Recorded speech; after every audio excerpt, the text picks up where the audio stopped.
Hey, this is Chris Wells, the Bass Chaplain, and I'm excited today because I'm going to start a kind of a little social cam experiment that I've wanted to do for a long time. I've wanted to do a video series called Forgotten Places in South Carolina, where I go to places that people just overlook or people have forgotten about, and we just talk about the history of those places. And one of the reasons I haven't done that before is because it's expensive to rent a camera, to buy a camera, to learn camera work. But social cam, it kind of gives me just a little bit of taste of something I like to do. I'm a history guy, and I love the history of my state, and I think it's important that we remember that history. I think it's important that we understand where we come from so we can understand where we're going in our life. But one of the things, I live in a little community between Greer and Taylor, South Carolina. Now, Greer and Taylor's used to be, even as little as 12 years ago, mostly farmland. When we bought my house, I had the only subdivision on that whole street, and the rest of it was totally farmland. That was just 12 years ago.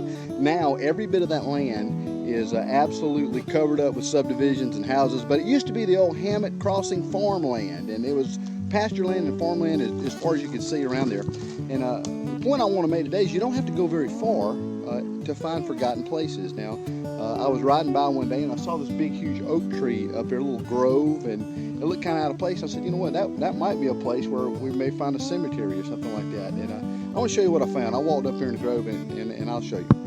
Now, I made my way over here into the deeper section of this big, huge oak tree. I don't know if you can see that tree up there or not, but it's pretty wild. Check that out. Big, huge oak tree. But look at this. I'm right in the middle of this little grove. I found a tombstone marker.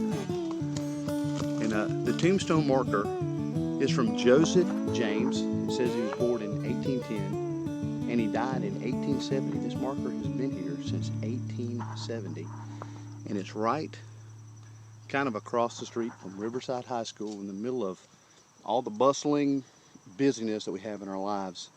And it's just a forgotten place and forgotten people. And I think it's important that we kind of take stock of those people that have gone on, and it's just interesting to me that even in the middle of nowhere, you can find forgotten places. So look forward to doing this some more. Take care.